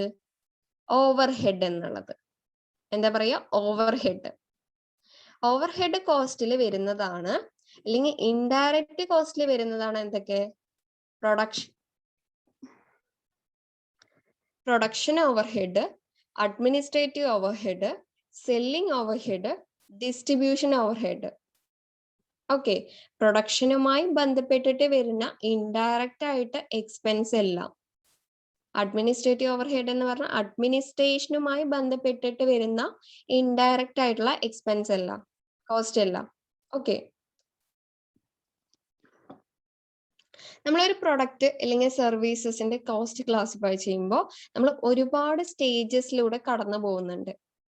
ആദ്യം തന്നെ നമ്മൾ പോകുന്നത് ഡയറക്റ്റ് ആൻഡ് ഇൻഡയറക്റ്റ് കോസ്റ്റിലൂടെയാണ്, അല്ലേ? ആ ഒരു ടേബിൾ, ഇത് ഗ്രാഫ് കണ്ടാൽ തന്നെ അറിയില്ലേ നമുക്ക്? ആ ഒരു ഡയഗ്രാം കണ്ടു കഴിഞ്ഞാൽ തന്നെ നമുക്ക് മനസ്സിലാവും. ആദ്യം ഡയറക്റ്റ് ആൻഡ് ഇൻഡയറക്റ്റിലൂടെയാണ് പോകുന്നത്. ഡയറക്റ്റ് മെറ്റീരിയൽ എന്ന് പറഞ്ഞു കഴിഞ്ഞാൽ ഇപ്പൊ ഒരു വുഡൻ ഫർണിച്ചർ ഇൻഡസ്ട്രി ഇല്ലെങ്കിൽ എന്തെങ്കിലും ആണെന്ന് വിചാരിക്കും. ഇപ്പൊ മരമൊക്കെ ഉണ്ടാക്കണ, അവിടെ ഫർണിച്ചറൊക്കെ ഉണ്ടാക്കണം, മരം കൊണ്ട് ഫർണിച്ചർ ഉണ്ടാക്കണ ഒരു ഇൻഡസ്ട്രി ആണെന്നുണ്ടെങ്കിൽ അവിടുത്തെ റോ മെറ്റീരിയൽ, ബേസിക് ആയിട്ട് ഡയറക്റ്റ് മെറ്റീരിയൽ നേരിട്ട് ഉപയോഗിക്കുന്നത് എന്തായിരിക്കും? അവിടെ മരമായിരിക്കും, അല്ലേ? അപ്പൊ അതാണ് ഡയറക്റ്റ് മെറ്റീരിയൽ എന്ന് പറഞ്ഞാൽ. നമുക്ക് നോക്കുമ്പോൾ തന്നെ ഏത് മെറ്റീരിയൽ ആണെന്ന് കറക്റ്റ് മനസ്സിലാവും. അപ്പൊ ഇൻഡയറക്റ്റ് മെറ്റീരിയൽ എന്ന് പറഞ്ഞു കഴിഞ്ഞാൽ എന്താവും? ഇപ്പൊ നമ്മളൊരു ഷർട്ടൊക്കെ ടൈലറിങ് ആണ്. അപ്പോ വലിയൊരു ഇൻഡസ്ട്രിയിൽ ടൈലറിങ് നടത്തുകയാണ്. അപ്പൊ അവിടെ വന്നിട്ട് ഈ ത്രെഡ്, ഓരോ നൂല്, അല്ലെങ്കിൽ ഈ മരത്തിന്റെയൊക്കെ പണികളും ഓരോ ഫർണിച്ചറൊക്കെ ഉണ്ടാവുകയാണെന്നുണ്ടെങ്കിൽ നമ്മൾ ഓരോ ആണിയും കുഞ്ഞു കുഞ്ഞ ഈ ഒരു 5 രൂപയ്ക്കൊക്കെ നമുക്ക് ഇഷ്ടം പോലെ ആണി കിട്ടത്തില്ല. അപ്പൊ ഇതാണ് കോസ്റ്റ്, ഈ ആണിന്റെ കോസ്റ്റ് ആണെന്നൊക്കെ പറഞ്ഞ് മാറ്റി വെക്കുവോ? ഒരു ആണിക്ക് ഇത്ര പൈസയാണെന്നൊക്കെ പറഞ്ഞിട്ട് ഇല്ല. അതാണ് ഇൻഡയറക്റ്റ് മെറ്റീരിയൽ. അതെന്ന് പറഞ്ഞാൽ അത്രയും ഇമ്പോർട്ടന്റ് ഉള്ള ഒരു മെറ്റീരിയൽ അല്ല. പക്ഷെ ഒരു വുഡൻ ഫർണിച്ചറിന് വുഡ് എന്ന് പറഞ്ഞാൽ ഇമ്പോർട്ടന്റ് ആണ്. അപ്പൊ അതെന്ന് പറഞ്ഞാൽ ഡയറക്റ്റ് മെറ്റീരിയൽ ആണ്. ഓക്കെ, ഇനി ഡയറക്റ്റ് ലേബർ എടുക്കാം. ആ ഒരു ഓർഗനൈസേഷനിലുള്ള എംപ്ലോയീസിന്റെ കോസ്റ്റ്, അവരുടെ സാലറി, അതിന്റെ കോസ്റ്റ് എന്ന് പറഞ്ഞാൽ അത് ഡയറക്റ്റ് മെറ്റീരിയൽ ആണ്. അത് ഉറപ്പായിട്ടും ആ ഒരു വർഷം അല്ലെങ്കിൽ ആ ഒരു ഇൻഡസ്ട്രി ഉള്ളിടത്തോളം കാലം അത് നമുക്ക് കറക്റ്റ് ആയിട്ട് 10,000 ആ ഒരു പെർട്ടിക്കുലർ എമൗണ്ട് ഉണ്ട്. അതുകൊണ്ട് തന്നെ ഡയറക്റ്റ് ലേബർ ആണ്. ഡയറക്റ്റ് എക്സ്പെൻസ് എന്ന് പറഞ്ഞു കഴിഞ്ഞാൽ എക്സൈസ് ഡ്യൂട്ടി, ഒക്ട്രോയ് ഡ്യൂട്ടി, അതേപോലെ GST, അതൊക്കെ അതൊരു എമൗണ്ട് ആയിട്ട് നമുക്ക് മാറ്റി വെക്കാൻ പറ്റും. Okay, that is direct expense. Indirect labour എന്ന് പറഞ്ഞു കഴിഞ്ഞാൽ ഇപ്പൊ നമ്മുടെ മെയിൻ എംപ്ലോയീസ് അല്ലാണ്ട് ഇടയ്ക്കിടയ്ക്ക് വരുന്നവരില്ലേ, കോസ്റ്റോ സൂപ്പർവൈസർ, ഇൻസ്പെക്ടേഴ്സ്, അവരെന്ന് പറഞ്ഞാൽ ഇടയ്ക്കായിരിക്കും ആ ഒരു ഇൻസ്പെക്ഷനൊക്കെ വേണ്ടി വരിക. അപ്പൊ അവരുടെ എന്ന് പറഞ്ഞാൽ ഇൻഡയറക്റ്റ് കോസ്റ്റ് ആയിരിക്കും. എപ്പോഴും ഉള്ള എംപ്ലോയീസിനെ പോലെയല്ല ഇൻസ്പെക്ടേഴ്സും സൂപ്പർവൈസേഴ്സ് ഒക്കെ. ഓക്കെ, ഇൻഡയറക്റ്റ് എക്സ്പെൻസസ് എന്ന് പറഞ്ഞു കഴിഞ്ഞാൽ ഇപ്പോ ഫാക്ടറിയിൽ റെന്റ് കൊടുക്കുക, സെയിൽസ്മാൻസിന് സാലറി കൊടുക്കുക, അതൊക്കെ ഇൻഡയറക്റ്റ് എക്സ്പെൻസിൽ വരും. ക്ലിയർ ആയെന്ന് വിചാരിക്കുന്നു. ഇനി നമുക്ക് അടുത്തത് മെയിൻ ആയിട്ട് നമ്മുടെ ഈ കോസ്റ്റ് സ്റ്റേറ്റ്മെന്റിന്റെ പ്രിപ്പയർ ചെയ്യണതിൽ കോസ്റ്റ് ഷീറ്റ് അല്ലെങ്കിൽ കോസ്റ്റ് സ്റ്റേറ്റ്മെന്റ് എന്നൊക്കെ പറയാം. ഇതിൽ ആദ്യത്തെ സ്റ്റേജ് ആണ് പ്രിലിമിനറി സ്റ്റേജ്. അതിൽ വന്നിട്ട് നമ്മൾ ആദ്യം ക്ലാസിഫൈ ചെയ്യേണ്ടത് ഡയറക്റ്റ് കോസ്റ്റും ഇൻഡയറക്റ്റ് കോസ്റ്റ് ക്ലാസിഫിക്കേഷനും ആണ്.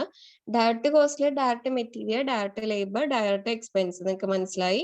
ഇൻഡയറക്റ്റ് കോസ്റ്റ് എന്ന് പറഞ്ഞാൽ ഇൻഡയറക്റ്റ് കോസ്റ്റ് മെറ്റീരിയൽ, അതേപോലെ പ്രൊഡക്ഷൻ, സെല്ലിംഗ്, അഡ്മിനിസ്ട്രേഷൻ, ഡിസ്ട്രിബ്യൂഷൻ, ഇതൊക്കെ ഇൻഡയറക്റ്റ് കോസ്റ്റിൽ വരുന്നതാണ്. നമ്മളപ്പോ ഇനി മുതൽ കോസ്റ്റ് സ്റ്റേറ്റ്മെന്റിലോട്ട് കടക്കുകയാണ്. ആദ്യം നമ്മൾ കോസ്റ്റ് സ്റ്റേറ്റ്മെന്റില് ഡയറക്റ്റ് കോസ്റ്റ് ക്ലാസിഫിക്കേഷൻ ആണ് നോക്കുന്നത്. ഇത് ഫസ്റ്റ് സ്റ്റേജ് ആണ്, കോസ്റ്റ് സ്റ്റേറ്റ്മെന്റിന്റെ ഫസ്റ്റ് സ്റ്റേജ് ആണ്. നിങ്ങൾക്ക് ഒരു ഐഡിയ കിട്ടാൻ വേണ്ടിയിട്ട് ഈ ഒരു കോസ്റ്റ് സ്റ്റേറ്റ്മെന്റ് നോക്കിയോളൂ കേട്ടോ.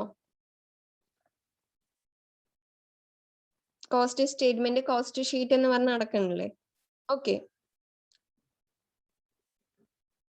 അത് ഇടയ്ക്ക് നോക്കിയോളൂ. അപ്പൊ നിങ്ങൾക്ക് കുറച്ചും കൂടി ക്ലാരിറ്റി കിട്ടും. ഡയറക്റ്റ് കോസ്റ്റ് ക്ലാസിഫിക്കേഷനിൽ ആദ്യം നമ്മൾ കോസ്റ്റ് ഷീറ്റിൽ കണ്ടുപിടിക്കേണ്ടത് പ്രൈം കോസ്റ്റ് ആണ്. പ്രൈം കോസ്റ്റ് എന്ന് പറയുന്നത് direct material plus direct labour plus direct എക്സ്പെൻസിനെയാണ് എന്ത് പറയുക? പ്രൈം കോസ്റ്റ് എന്ന് പറയുക. ആ പ്രൈം കോസ്റ്റ് കണ്ടുപിടിച്ചു കഴിഞ്ഞാൽ ഇനി നമ്മൾ അടുത്തത് കണ്ടുപിടിക്കേണ്ടത് എന്താണ്? ഫാക്ടറി കോസ്റ്റ് ആണ്. ഫാക്ടറി കോസ്റ്റ് കാണുന്നതിന് വേണ്ടിയിട്ട് ഈ പ്രൈം കോസ്റ്റിന്റെ ഒപ്പം, പ്രൈം കോസ്റ്റ് എന്ന് പറഞ്ഞാൽ എന്താണ്? Direct material, direct labour, direct expense. ആ എക്സ്പെൻസിന്റെ ഒപ്പം നമ്മൾ ഫാക്ടറി ഓവർ ഹെഡും കൂടി ആഡ് ചെയ്യും. ഫാക്ടറി ഓവർ ഹെഡ് എന്നതുകൊണ്ട് ഉദ്ദേശിക്കുന്നത് നമ്മളൊരു ഇൻഡസ്ട്രിയിൽ അല്ലെങ്കിൽ ഫാക്ടറിയിൽ ആ പ്രൊഡക്ഷൻ ഒക്കെ നടത്താൻ വേണ്ടിയിട്ട് ആ ഫാക്ടറി എക്സ്പെൻസ് ആണ് ഫാക്ടറി ഓവർ ഹെഡ് എന്ന് പറഞ്ഞത്. ഓക്കെ, ഫാക്ടറിയിൽ വരുന്ന എല്ലാ തരത്തിലുള്ള ഇൻഡയറക്റ്റ് എക്സ്പെൻസും ആണ് ഫാക്ടറി ഓവർ ഹെഡിൽ വരിക. അപ്പൊ ഈ പ്രൈം കോസ്റ്റിന്റെ ഒപ്പം ഫാക്ടറി ഓവർ ഹെഡ് നമ്മൾ കണ്ടുപിടിക്കും. അപ്പൊ ഈ ഫാക്ടറി ഓവർ ഹെഡ് എന്ന് പറഞ്ഞു കഴിഞ്ഞാൽ അതിൽ എന്തൊക്കെ എക്സ്പെൻസ് വരും നമുക്ക് അറിയണ്ടേ? അറിയണം അല്ലേ? അത് നോക്കൂ. ഫാക്ടറി ഓവർ ഹെഡില് wage for foreman, electric power, store keepers wage, oil, water, factory rent, repairs, renewals, depreciation ഒക്കെ എന്തിലാ വരിക?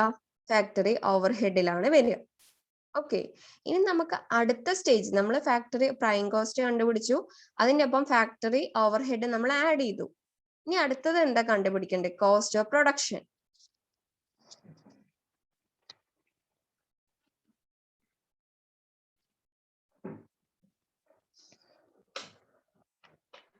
കോസ്റ്റ് ഓഫ് പ്രൊഡക്ഷൻ ആണ് അടുത്ത് കണ്ടുപിടിക്കേണ്ടത്.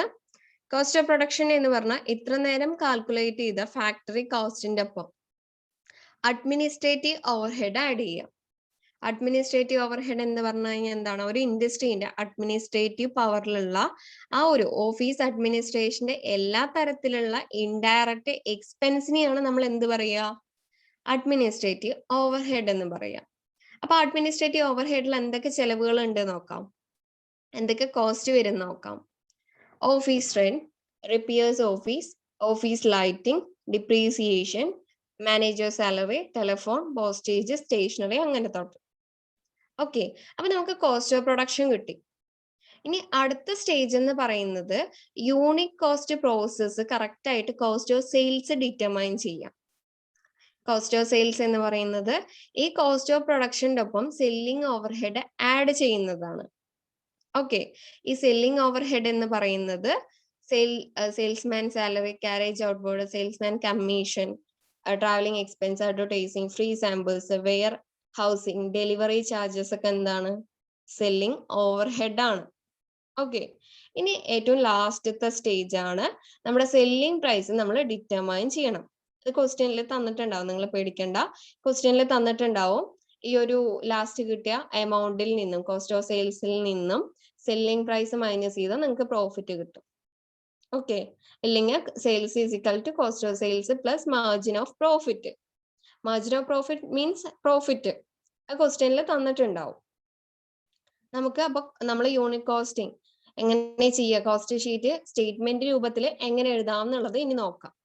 ഒരു പ്രോബ്ലം തന്നിട്ടുണ്ട് ടെക്സ്റ്റില്, നോക്കുക.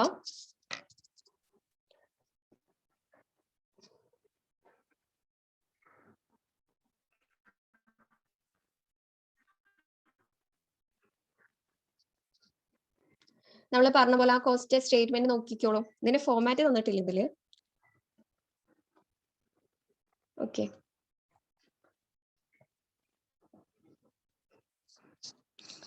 ആദ്യം പ്രൈം കോസ്റ്റ് ആണ് നമുക്ക് കണ്ടുപിടിക്കേണ്ടത് അല്ലെ? പ്രൈം കോസ്റ്റ് ആണ് നമുക്ക് കണ്ടുപിടിക്കേണ്ടത്. അതിന് വേണ്ടിയിട്ട് നമ്മൾ എന്താ ചെയ്യേണ്ടത്? ഡയറക്റ്റ് മെറ്റീരിയലും ഡയറക്റ്റ്, നിങ്ങൾ കോസ്റ്റ് സ്റ്റേറ്റ്മെന്റ് ഇല്ലെങ്കിൽ കോസ്റ്റ് ഷീറ്റ് എന്ന് പറഞ്ഞ ഹെഡിങ് എഴുതണം. ഇതേ ഫോർമാറ്റിലായിരിക്കണം വരയ്ക്കേണ്ടത്. ഇത് ഉറപ്പായിട്ടും പഠിക്കുക കേട്ടോ, ഇമ്പോർട്ടന്റ്, നോട്ട് ചെയ്ത് വെക്കുക. കോസ്റ്റ് ഇത് ഡയറക്റ്റ് ആയിട്ട് ചോദിക്കുന്ന ക്വസ്റ്റ്യൻ ആണ്, ഒരു തരത്തിലും മിസ്സാക്കരുത്. ഓക്കെ, എല്ലാ ഐറ്റംസും പഠിക്കുക, അതിന് കറക്റ്റ് ആയിട്ട് അനുസരിച്ച് എഴുതുക. നിങ്ങൾക്ക് ആ ഫോർമാറ്റ് ഒരുവിധം കറക്റ്റ്, ഒരു ഐറ്റംസ് വിട്ട് കഴിഞ്ഞാൽ നിങ്ങൾക്ക് മനസ്സിലാവും ഇത് ലാസ്റ്റ് ശരിയാണോ, എക്സാം കഴിയുമ്പോഴേക്കും മനസ്സിലാവും ഇത് നമുക്ക് കിട്ടിയ ആൻസർ തന്നെയാണോ, കറക്റ്റ് തന്നെയാണോ എന്നുള്ളതൊക്കെ. ഓക്കെ, എല്ലാ ഐറ്റംസും നോക്കുക, കറക്റ്റ് ആയിട്ട് പഠിക്കുക. ആദ്യം നമുക്ക് നോക്കാം. പ്രൈം കോസ്റ്റ് കാണുന്നതിന് വേണ്ടിയിട്ട് direct material plus direct wage plus direct expense correct ആയിട്ട് ആ ക്വസ്റ്റ്യനിൽ തന്നിട്ടുണ്ട്. മുകളിൽ നോക്കിയോളൂ. Direct material 2 lakh, direct wage 50,000, direct expense 10,000. അപ്പൊ അതെല്ലാം കൂടി ആഡ് ചെയ്യുക, എഴുതുക. 2,60,000 പ്രൈം കോസ്റ്റ് കിട്ടി നമുക്ക്. അടുത്ത എന്താ? Factory overhead. ഫാക്ടറി ഓവർഹെഡിൽ വരുന്ന ഐറ്റംസ് ആണ് ബാക്കിയുള്ളത് എഴുതേണ്ടത്. Okay, wage of Forman 5,000, electric power 1,000, lightning factory. ഇവിടെ ഫാക്ടറി അല്ലേ നമുക്ക് എഴുതണ്ടേ, ഫാക്ടറി ഓവർഹെഡ് അല്ലേ, അതുകൊണ്ട് ഫാക്ടറി മാത്രം നോക്കിയാൽ മതി, ഓഫീസ് നോക്കണ്ട. കാരണം അടുത്ത സ്റ്റേജ് ആണ് ഫാക്ടറി കോസ്റ്റ് എന്ന് പറയുന്നത്. ഫാക്ടറി നോക്കണ്ട, ഓഫീസ് ഫാക്ടറി ഓവർഹെഡ്. അടുത്തതാണ് അഡ്മിനിസ്ട്രേഷൻ എന്ന് പറയുന്നത്. അഡ്മിനിസ്ട്രേഷനിലാണ് നമ്മുടെ ഓഫീസ് എക്സ്പെൻസ് വരിക. ഓക്കെ, അപ്പൊ factory 3,000, stock keepers wage 2,000, oil and water 10,000. Okay, then factory 10,000. Office അടുത്തയിലേക്ക് പോവും, ഡിപ്രീസിയേഷൻ 1,000. ദെൻ ഓഫീസ് അഡ്മിനിസ്ട്രേഷനിലോട്ട് പോയി. Then consumers store 5,000. ഓക്കെ, അപ്പൊ നമ്മൾ ഇത്രയും ഫാക്ടറി ഓവർഹെഡ് കണ്ടുപിടിച്ച്, അപ്പൊ നമുക്ക് അതെല്ലാം കൂടി ആഡ് ചെയ്യുമ്പോൾ എന്ത് കിട്ടും? ഫാക്ടറി കോസ്റ്റ് കിട്ടും. അപ്പൊ നമ്മളത് അവിടെ നോട്ട് ചെയ്യുക. Then last administration overhead. Administration ഓവർഹെഡിൽ ഏതൊക്കെ ഐറ്റംസ് ആണ് വരുന്നത് എന്നുള്ളത് നോക്കാം. അഡ്മിനിസ്ട്രേറ്റീവ് ഓവർഹെഡിൽ നമ്മൾ പറഞ്ഞു ഓഫീസ് ഐറ്റംസ് വരും.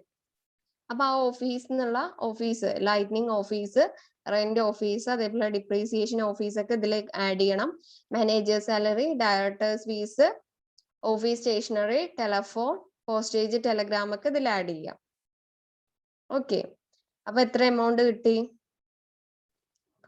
Cost of production, administrative over ഹെഡും കൂടി കൂട്ടിയിട്ട് കോസ്റ്റ് ഓഫ് പ്രൊഡക്ഷൻ എന്ന് പറയുന്നത് 3,18,750 കിട്ടി. അപ്പൊ selling and distribution over head ആണ് ഇനി അടുത്തത് എഴുതേണ്ടത്.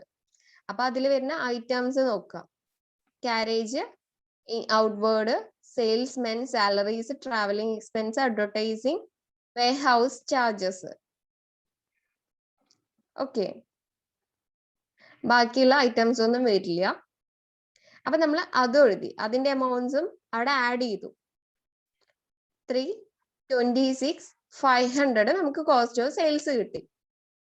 ഇതുവരെ കിട്ടിയില്ല? എല്ലാവർക്കും ക്ലിയർ അല്ലേ? ക്ലിയർ അല്ലേ? Just rice hand. Okay, simple ആണ്. ഓക്കെ, കോസ്റ്റ് ഓഫ് സെയിൽസ് അപ്പൊ 3,26,500 കിട്ടി നമുക്ക്. ഇനി നമുക്ക് ക്വസ്റ്റ്യനിൽ തന്നിട്ടുണ്ട് എന്ത്? സെയിൽസ് തന്നിട്ടുണ്ട്. നോക്കൂ, സെയിൽസ് എത്രയാണ് അവിടെ ക്വസ്റ്റ്യനിൽ കണ്ടോ? Sales, dividend, income tax, sales 3,79,000. അത് നമ്മൾ ഏറ്റവും ലാസ്റ്റ് എഴുതുന്നുണ്ട്. സെയിൽസ് എന്ന് പറഞ്ഞാൽ 3,79,000 എഴുതുക. എന്നിട്ട് ഇതൊന്ന് മൈനസ് ചെയ്യുക. 3,79,000 മൈനസ് എന്താണ്? 326,500. ഓക്കെ, അപ്പൊ നമുക്ക് പ്രോഫിറ്റ് കിട്ടും 52,500 കിട്ടും. ഓക്കെ, അപ്പൊ നമ്മുടെ കോസ്റ്റ് ഷീറ്റ് ഇത്രയേ ഉള്ളൂ. ആ ഐറ്റംസ് മനസ്സിലാക്കി കഴിഞ്ഞു എന്നുണ്ടെങ്കിൽ കോസ്റ്റ് സ്റ്റേറ്റ്മെന്റ് നമുക്ക് ചെയ്യാൻ പറ്റും. ഇതിൽ കൂടുതലായിട്ട് നിങ്ങൾക്ക് ഐറ്റംസ് പഠിക്കാനാണ്. സോ ഐറ്റംസ് ക്ലിയർ ആയിട്ട് വ്യക്തമായിട്ട് പഠിക്കുക. കോസ്റ്റ് ഷീറ്റും trading and profit and loss account, fund കൂടുതലായിട്ട് ഒരുവിധം അറിഞ്ഞു വെക്കുക. ഡിപ്രീസിയേഷൻ, കോസ്റ്റ് ഷീറ്റ് കൂടുതലായിട്ട് ചോദിച്ചിട്ടുണ്ട്. ട്രേഡിങ്ങിനെ പോലെ തന്നെയാണ് കോസ്റ്റ് ഷീറ്റും ചോദിച്ചിരിക്കുന്നത്. ഇത് ഡയറക്റ്റ് ആയിട്ടുള്ള ഐറ്റംസ് ആണ്, അതുകൊണ്ട് സിമ്പിൾ ആയിട്ട് നിങ്ങൾക്ക് സ്കോർ ചെയ്യാവുന്നതേ ഉള്ളൂ. ഇനി സെപ്പറേറ്റ് ആയിട്ട് നിങ്ങൾക്ക് വരാൻ ചാൻസ് ഇല്ല, കാരണം നിങ്ങൾക്ക് ഒരുവിധം നല്ല സ്കോറിനല്ലേ ഓരോ ക്വസ്റ്റ്യൻസും ഉണ്ടാവുക. ഇത് സിമ്പിൾ ആയിട്ട് ഓരോ സെപ്പറേറ്റ് ആയിട്ട് ഐറ്റംസ് ആണ് കൊടുത്തിരിക്കുന്നത്. സ്റ്റോക്ക് ഓഫ് റോ മെറ്റീരിയൽസ്, ഇപ്പൊ നിങ്ങൾക്ക് റോ മെറ്റീരിയൽസ് എന്ന് പറഞ്ഞിട്ട് കറക്റ്റ് ആയിട്ട് തന്നിട്ടില്ല, സ്റ്റോക്ക് എന്ന് പറഞ്ഞിട്ട് കറക്റ്റ് ആയി തന്നിട്ടില്ല എന്നുണ്ടെങ്കിൽ, ഇപ്പൊ opening stock, purchase, closing stock ഒക്കെ തന്നിരിക്കണമെന്നുണ്ടെങ്കിൽ നിങ്ങൾക്ക് ഓപ്പണിംഗ് സ്റ്റോക്കിന്റെ ഒപ്പം പർച്ചേസ് ആഡ് ചെയ്തിട്ട് ക്ലോസിംഗ് സ്റ്റോക്ക് മൈനസ് ചെയ്ത് കഴിഞ്ഞാൽ കോസ്റ്റ് ഓഫ് മെറ്റീരിയൽ കൺസ്യൂംഡ് കിട്ടും. ഓക്കെ, മെറ്റീരിയൽസിന്റെ എമൗണ്ട്സ് കിട്ടും. ആ ഒരു എമൗണ്ട് തന്നിട്ടില്ലെങ്കിൽ. ഇനി അടുത്തത് സ്റ്റോക്ക് ഓഫ് മെജോറിറ്റി തരുന്നതാണ്. Stock of semi finished goods കാണണമെന്നുണ്ടെങ്കിൽ മീൻസ് ഫാക്ടറി കോസ്റ്റ് കാണാൻ വേണ്ടിയിട്ടാണ്. പ്രൈം കോസ്റ്റിന്റെ ഒപ്പം ഫാക്ടറി ഓവർ ഹെഡ് ആഡ് ചെയ്യുക. അതേപോലെ വർക്ക് ഇൻ പ്രോഗ്രസ് തന്നിട്ടുണ്ടാവും, അതിന്റെ ഓപ്പണിംഗ് ആഡ് ചെയ്തിട്ട് ക്ലോസിംഗ് മൈനസ് ചെയ്യുക. അപ്പൊ എന്ത് കിട്ടും? ഫാക്ടറി കോസ്റ്റ് കിട്ടും. Then stock of finished goods, cost of goods sold കാണാൻ വേണ്ടിയിട്ടാണ്. നമുക്ക് ഓൾറെഡി കോസ്റ്റ് ഓഫ് പ്രൊഡക്ഷൻ കിട്ടിയിട്ടുണ്ടാവും. അപ്പൊ നമ്മൾ ഫിനിഷ്ഡ് ഗുഡ്സിന്റെ ഓപ്പണിംഗ് സ്റ്റോക്ക് ആഡ് ചെയ്തിട്ട് ക്ലോസിംഗ് സ്റ്റോക്ക് മൈനസ് ചെയ്യാം. അപ്പൊ നമുക്ക് കോസ്റ്റ് ഓഫ് ഗുഡ്സ് സോൾഡ് കിട്ടും. ഓക്കെ, ഇത്രയേ ഉള്ളൂ കോസ്റ്റ് അക്കൗണ്ടിങ്ങില്. ഇതിൽ മെയിൻ ആയിട്ട് പഠിക്കാനുള്ളത് ആ ഒരു കോസ്റ്റ് ഷീറ്റ് മാത്രമാണ്. Okay,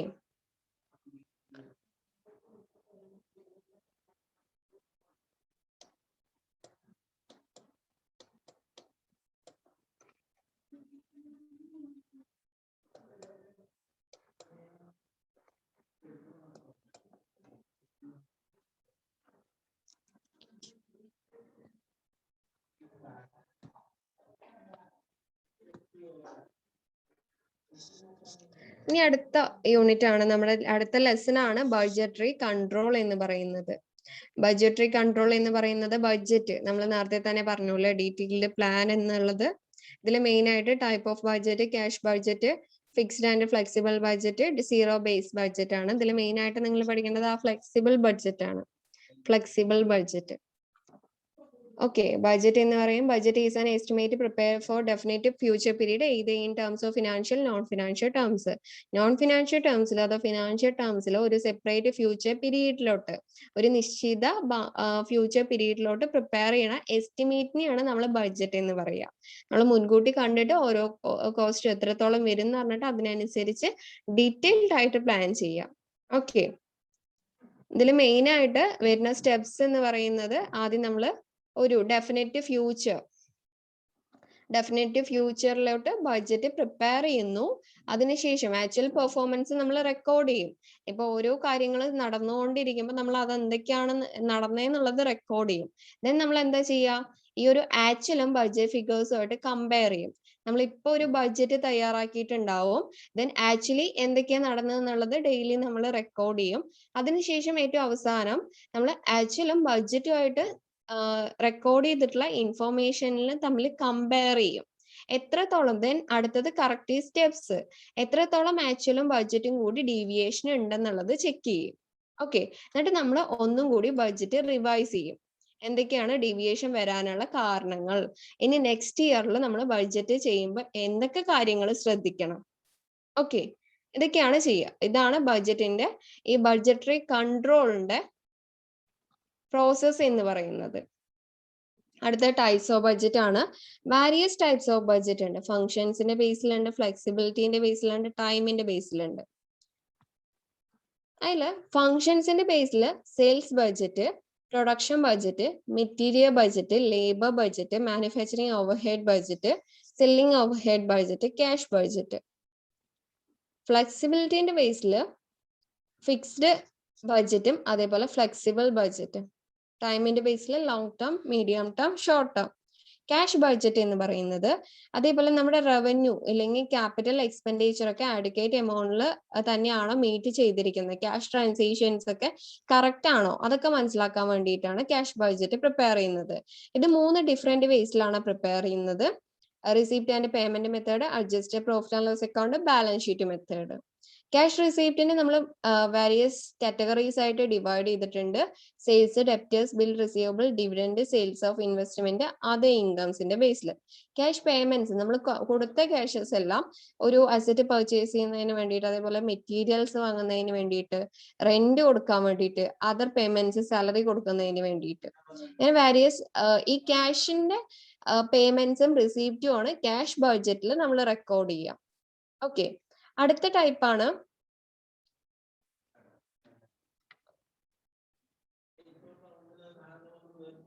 fixed and flexible budget എന്ന് പറയുന്നത്. ഫിക്സ്ഡ് ബഡ്ജറ്റും is a budget known as constant budget, never register the changes in the preparation of a budget being prepared for irrespective level of output of production. This budget is mainly meant for the fixed overhead of the period which are constant in volume irrespective level of production. നമ്മൾ മുൻകൂട്ടി prepare ചെയ്തിട്ടുണ്ടാവും, അത് ഒരിക്കലും വാരി ചെയ്യത്തില്ല. നമ്മൾ correct ആയിട്ട് നല്ല റിജിഡ് ആയിട്ടായിരിക്കും അത് പ്രിപ്പയർ ചെയ്യുന്നുണ്ടാവുക.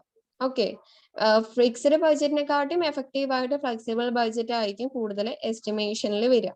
ഫ്ലെക്സിബിൾ ബഡ്ജറ്റ് പ്രിപ്പയർ ചെയ്യുന്നത് നമ്മുടെ ലെവൽ ഓഫ് പ്രൊഡക്ഷനെ ബേസ് ചെയ്തിട്ട് നമ്മൾ ഓരോ ക്ലൈമറ്റ്, ഓരോ കണ്ടീഷൻസിലും, ഓരോ സിറ്റുവേഷൻസിലും എങ്ങനെയാണോ അതിനനുസരിച്ച് വാരി ചെയ്യും.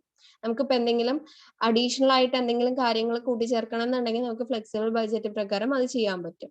ഓരോ കറക്റ്റ് ആയിട്ട് ഈ സെയിൽസ് ഒക്കെ അനലൈസ് ചെയ്യുന്നതിന് വേണ്ടിയിട്ട് ഫ്ലെക്സിബിൾ ബഡ്ജറ്റ് കൂടുതൽ ഹെൽപ്ഫുൾ ആണ്. അതേപോലെ ഔട്ട്പുട്ടും നമുക്ക് ഫ്ലെക്സിബിൾ ബഡ്ജറ്റ് പ്രകാരം കറക്റ്റ് ആയിട്ട് കിട്ടാനുള്ള ഒരു ചാൻസും കൂടിയുണ്ട്. കൂടുതലായിട്ട് എഫക്റ്റീവ് ആയിട്ട് യൂസ് ചെയ്യണം ഫ്ലെക്സിബിൾ ബഡ്ജറ്റ് ആണ്. നമുക്ക് നാളെ ബാക്കിയുള്ള കാര്യങ്ങൾ നോക്കാം. Any doubts? Just rice hand.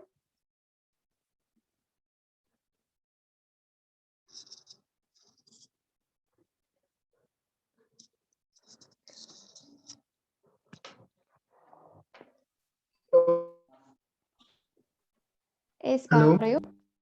പറയൂ. ഞാൻ ഇന്നലെ വോയിസ് വീണ്ടും മ്യൂട്ടായി പോയി. പറയൂ. നമ്മൾ മിഞ്ഞാന്നേ ഒരു രണ്ടാമത്തെ പ്രോബ്ലം ചെയ്തില്ലേ? അതില് മാമിന്റെ ഒരു ട്രേഡിംഗ് അക്കൗണ്ടില് രണ്ടാമത്തെ ആൻസറിൽ മാം ചെയ്ത ആൻസറിൽ ട്രേഡിംഗ് അക്കൗണ്ടിൽ ചെറിയ മാറ്റം വന്നു. ട്രേഡിംഗ് അക്കൗണ്ടിൽ വേഗം സ്പീഡിലാണ് ചെയ്തത്. എന്തെങ്കിലും എമൗണ്ടിന്റെ വേരിയേഷൻ ആണെന്നുണ്ടെങ്കിൽ അത് കറക്റ്റ് ചെയ്ത് ചെയ്യാം. നിങ്ങളുടെ ഗ്രൂപ്പിൽ പറയുകയാണെന്നുണ്ടെങ്കിൽ ബാക്കിയുള്ള കുട്ടികൾക്ക് ഇച്ചിരി ബെറ്റർ ആയിരിക്കും തോന്നുന്നു. ഞാൻ കൂടുതലായിട്ട് അത് റിവൈസ് ചെയ്ത് നോക്കിയില്ല. അതെന്താ വെച്ചാ ഒന്നുമില്ല, മാം 16,500 എഴുതണ്ടോളൂ. വേജസിന്റെ എമൗണ്ട് 16,500 ഓക്കെ മാം അവിടെ ഓക്കെ 16,580 കൊടുത്തിട്ടുണ്ട്. ഓക്കെ പക്ഷെ ഓക്കെ താങ്ക് യു മാമിന് ഫോർ ആൻസർ 48,000 വന്നത്.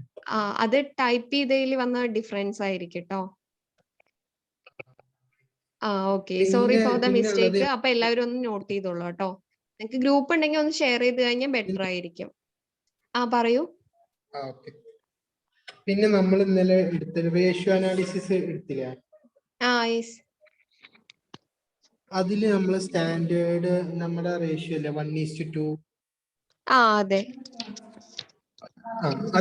അത് നമ്മൾ ബാലൻസ് നോക്കുമ്പോഴേ, അതായത് 1:2 അതായത് 2 ഇപ്പൊ 3:2 വന്നാലും അങ്ങനെ വന്നാലാണോ നമ്മുടെ അത് എന്താ നല്ലതാണ് അല്ലെങ്കിൽ മോശമാണെന്ന് കമ്പനിയുടെ കണ്ടീഷൻ ഇപ്പൊ 3:2 എന്ന് പറഞ്ഞു കഴിഞ്ഞാൽ അത് ഭയങ്കര വേരിയേഷൻ ആയി. 1:2 എന്നല്ല അതിൽ പറഞ്ഞിരിക്കുന്നത്. അപ്പൊ ആ ഒരു കറക്റ്റ് എമൗണ്ട് വന്നു കഴിഞ്ഞാൽ മാത്രമാണ് നമ്മൾ അത് ബെറ്റർ പ്രൊജക്ട് ആണെന്ന് പറയത്തുള്ളൂ. ഓക്കെ. അല്ല, അതിന്റെ മുകളിൽ പോയാലേ ഞാൻ പറയുന്നത്. ഇപ്പൊ 2:2 അങ്ങനെ വന്നാണ്ട് കമ്പനിയുടെ പ്രൊജക്ട് ബെറ്റർ ആണെന്നാണ് വരിക അതോ മോശമാണെന്നാണ് വരിക? മുകളിലേക്ക് പോകുമ്പോൾ ഇതിപ്പോ 1:2 എന്നതുകൊണ്ട് ഉദ്ദേശിക്കുന്നത് കറന്റ് അസറ്റ് 1ഉം കറന്റ് ലൈബിലിറ്റി 2ഉം. ഇപ്പൊ കറന്റ് റേഷ്യോ എടുത്തു കഴിഞ്ഞു എന്നുണ്ടെങ്കിൽ current asset divided by current liability അല്ലേ. അപ്പൊ 1/2 അതിന്റെ മീൻസിലാണ് 1:2 എന്ന് പറയുന്നത്. ഓക്കെ. അപ്പൊ അതിനനുസരിച്ച് നമ്മൾ നോക്കണം. അപ്പൊ എത്രത്തോളം വേരിയേഷൻസ് വരുന്നോ അത്രയും പ്രൊജക്ട് എടുക്കുന്നത് സ്യൂട്ടബിൾ അല്ല. അപ്പൊ ഇതിന്റെ അടുത്ത് വന്നു എന്നുണ്ടെങ്കിൽ ഓക്കെ, കുഴപ്പമില്ല. ഓക്കെ. എന്താ ഡൗട്ട്സ്?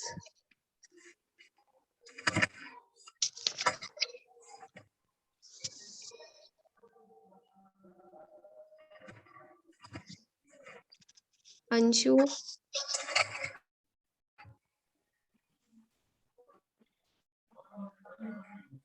യെസ് പറയൂ.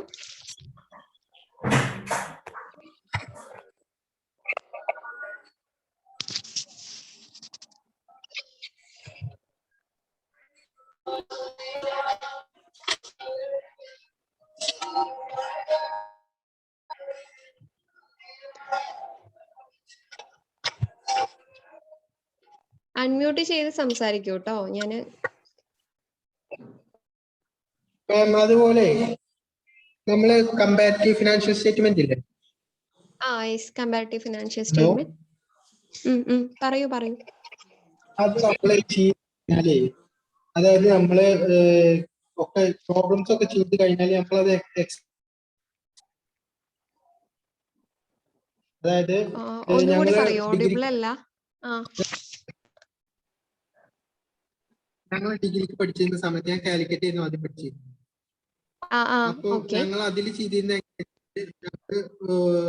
കാൽക്കുലേഷൻസ് ഒക്കെ ചെയ്തിട്ട് പിന്നെ ഞങ്ങൾ അടിയിൽ അത് എക്സ്പ്ലെയിൻ ചെയ്യും. അതായത് ഇന്ന വർഷം കമ്പയർ ചെയ്യുമ്പോൾ ഇത്ര പെർസെന്റേജ് കൂടുതലാണെന്ന് പറഞ്ഞിട്ട് പോയിന്റ് ആക്കി ഇങ്ങനെ താഴ്ത്തി എഴുതി വന്നിരുന്നു. അത് ഇതില് ഇല്ല. അങ്ങനെ എഴുതി. ഞാൻ അത് ഇന്നലെ പറഞ്ഞില്ലല്ലോ. ഓക്കെ. കമ്പാരിറ്റീവ് സ്റ്റേറ്റ്മെന്റ് കൂടുതലായിട്ട് നമുക്ക് വരാറില്ല ക്വസ്റ്റ്യൻസിൽ. വരികയാണെന്നുണ്ടെങ്കിൽ ഫണ്ടും അതേപോലെ ഡയറക്റ്റ് ആയിട്ട് കോസ്റ്റ് ഷീറ്റ് ഒക്കെ വരാറ്. ഫണ്ട് ഇത് നമ്മൾ കമ്പാരിറ്റീവ് എഴുതി കഴിഞ്ഞിട്ട് അങ്ങനെ ഒരു സ്റ്റേറ്റ്മെന്റ് ഇപ്പൊ 25% ഇത്ര ഇൻക്രീസ് ആയി എന്നല്ല ഉദ്ദേശിച്ചത്. ഇങ്ങനെ ലാസ്റ്റ് അത് നമ്മുടെ ഫസ്റ്റ് ക്വസ്റ്റ്യനിൽ കൊടുത്തിട്ടുണ്ട്. നോക്കാത്തത് നോക്കുക. അപ്പോ ഇങ്ങനത്തെ ഇൻഫോർമേഷൻസ് ഒക്കെ ഉണ്ടെന്നുണ്ടെങ്കിൽ ജസ്റ്റ് നമ്മൾ ക്ലാസ് നല്ല സ്പീഡിൽ എടുക്കണത്.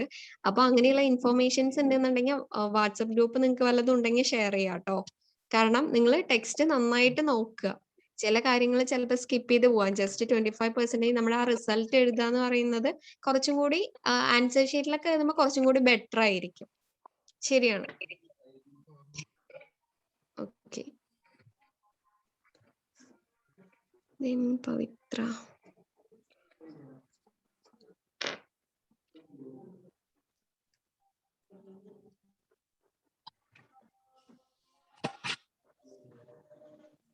ഹലോ യെസ് പറഞ്ഞു. മാം ഇന്നലെ fund flow statement problems discuss ചെയ്യാൻ പറഞ്ഞിട്ടുണ്ടായിരുന്നു. ഫണ്ട് ഫ്ലോ സ്റ്റേറ്റ്മെന്റ് കൂടുതൽ ആ ഐറ്റംസ് തന്നെയാണ് നമുക്ക് ഡയറക്റ്റ് ആയിട്ട് ചോദിക്കുള്ളൂ. അപ്പൊ നിങ്ങൾ കൂടുതൽ ഇന്നലെ ഡീറ്റെയിൽഡ് ആയിട്ട് നമ്മൾ ആ ഓരോ കാര്യങ്ങളും പറഞ്ഞിട്ടുണ്ടായിരുന്നു. അപ്പൊ ആ സ്റ്റേറ്റ്മെന്റിന് അനുസരിച്ച് ഒന്ന് ചെയ്ത് നോക്കുക. നമുക്ക് ഈ ടൈമിന്റെ പ്രശ്നം ഉള്ളത് കൊണ്ടാണ് നമ്മൾ പ്രോബ്ലംസ് സ്കിപ്പ് ചെയ്ത് പോയത്. ഇൻ കേസ് ലാസ്റ്റ് നമുക്ക് ടൈം കിട്ടുകയാണെന്നുണ്ടെങ്കിൽ നമ്മൾ ഉറപ്പായിട്ട് ആ പ്രോബ്ലംസ് നിങ്ങൾക്ക് ഷെയർ ചെയ്തിട്ട് കാണിച്ചു തരുന്നതായിരിക്കും. Okay okay thank you. Okay.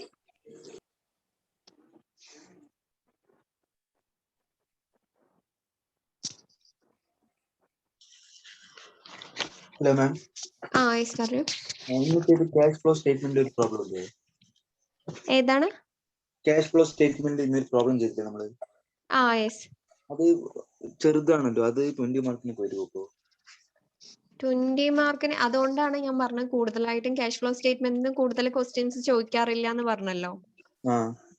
അപ്പോ അതിൽ വരുന്നത് ഫണ്ട് ഫ്രം ഓപ്പറേഷൻസ് കാണാൻ വേണ്ടിയിട്ട് തന്നെയായിരിക്കും. പിന്നെ നമുക്ക് ഇതിൽ എങ്ങനെയാന്നുള്ളത് പറയാൻ പറ്റില്ല. പിന്നെ റേഷ്യോ അനാലിസിസ് ആണ് പിന്നത്തെ ക്വസ്റ്റ്യൻ വന്നിട്ടുള്ളത്. കാരണം കുറെ റേഷ്യോസ് കുറെ ഇക്വേഷൻസ് ഉണ്ടല്ലോ. അപ്പൊ അതിന്ന് ക്വസ്റ്റ്യൻസ് വരാം. നിങ്ങൾക്ക് പിന്നെ 10 മാർക്കിനല്ലേ ക്വസ്റ്റ്യൻസ് വരിക. അപ്പൊ കൂടുതലായിട്ട് അതിന് ചാൻസ് ഇല്ല.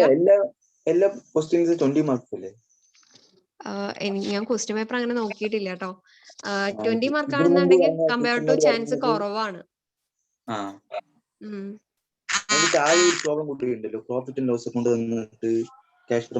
Trading and profit and loss account highly വരാൻ ചാൻസ് ഉള്ള ഒരു ക്വസ്റ്റ്യൻ ആണ്. അല്ല, ഇതിൽ തന്നെ പ്രോഫിറ്റ് ആൻഡ് ലോസ് അക്കൗണ്ട് വന്നിട്ട് ക്യാഷ് ഫ്രം ഓപ്പറേഷൻസ് കണ്ടുപിടിക്കുന്ന ഒരു പ്രോബ്ലം ഉണ്ട്. ഇപ്പൊ ചെയ്തതിന്റെ താഴെ അക്കൗണ്ട് ആണോ? അപ്പോ അങ്ങനെയാണെന്നുണ്ടെങ്കിൽ വരാൻ ചാൻസ് ഉണ്ടാവും. പക്ഷെ അത്ര ഡിഫിക്കൽട്ടി ഉള്ള ക്വസ്റ്റ്യൻസ് നിങ്ങൾക്ക് വരില്ല എന്ന് തോന്നുന്നു. Trading and profit and loss കണ്ടില്ലേ നിങ്ങൾ അന്ന് ഷെയർ ചെയ്ത്? ആ 2 ക്വസ്റ്റ്യൻസും സിമ്പിൾ ആയിട്ട് ഒരു 10 മാർക്കിന് വരുന്ന ക്വസ്റ്റ്യൻ ആണ്. പക്ഷെ അത് 20 മാർക്കിന് വന്നിട്ടുണ്ട്. അപ്പൊ ആ ലെവലിൽ തന്നെ ആയിരിക്കും. ജസ്റ്റ് ക്യാഷ് ഫ്ലോ സ്റ്റേറ്റ്മെന്റിൽ ഇത്ര ചെറിയ ക്വസ്റ്റ്യൻ ആണ് പറഞ്ഞിട്ട് പഠിക്കാണ്ട് വേണ്ട. കാരണം നമ്മൾ ഓരോ ഐറ്റംസും പഠിക്കണ്ടേ. അപ്പൊ ചിലപ്പോ ഈ ഒരു 20 മാർക്കിന് ജസ്റ്റ് ചോദിച്ചുകൂടായികയില്ല. പിന്നെ ബാക്കി ഈ കോസ്റ്റ് ഷീറ്റ് ഒക്കെ എന്തായാലും ഇത്രയും ഐറ്റംസ് ഉള്ളത് കൊണ്ട് കോസ്റ്റ് ഷീറ്റ് വരാൻ ഹൈ ചാൻസ് ഉണ്ട്. 99% ഉണ്ട്. അപ്പൊ കോസ്റ്റ് ഷീറ്റ് ഒക്കെ ഫസ്റ്റ് പ്രോബ്ലം ഇല്ല, അതുപോലെയല്ല സെക്കൻഡ് പ്രോബ്ലം. ഇത് ടോട്ടലി ഡിഫറെന്റ് ആയിട്ടുണ്ട്. പ്രോഫിറ്റ് ആൻഡ് ലോസ് അത് കൂടുതൽ വർക്ക്ഔട്ട് ചെയ്ത് കഴിഞ്ഞ് ഇച്ചിരി ഡിഫിക്കൽട്ട് ആയിട്ടുള്ള പ്രോബ്ലംസ് നിങ്ങളുടെ ടെക്സ്റ്റിൽ കൊടുത്തിട്ടുണ്ട്. പക്ഷെ ഞാൻ ഇന്നലെ മിനിഞ്ഞാന്ന് ആ trading and profit and loss account പറഞ്ഞിട്ടുണ്ടായിരുന്നു. ഈസി ടു മീഡിയം ടൈപ്പിലുള്ള ക്വസ്റ്റ്യൻസ് ആയിരിക്കും നിങ്ങൾക്ക് വരിക. ഓക്കെ, ഡിഫിക്കൽട്ട് ആയിട്ടുള്ള ചോദിക്കില്ല. പിന്നെ നിങ്ങൾക്ക് ജസ്റ്റ് ഓപ്ഷൻസും അതിനനുസരിച്ച് ഉണ്ടാവും. കൂടുതൽ ഡിഫിക്കൽട്ട് ആയിട്ടുള്ളത് ചൂസ് ചെയ്യണേക്കാളും നല്ലത് ഈസി ആയിട്ടുള്ളത് സെലക്ട് ചെയ്യുകയായിരിക്കും. ഓക്കെ, ആ ഫോർമാറ്റ് ഉറപ്പായിട്ടും പഠിച്ചു വെക്കോട്ടെ. എല്ലാത്തിന്റെ ഫോർമാറ്റിന് മാർക്ക് ഉണ്ട്. Okay, welcome. അപ്പോ ബാക്കിയുള്ള ഭാഗങ്ങൾ നമുക്ക് നാളെ നോക്കാം. Okay, good night to all. Thank U.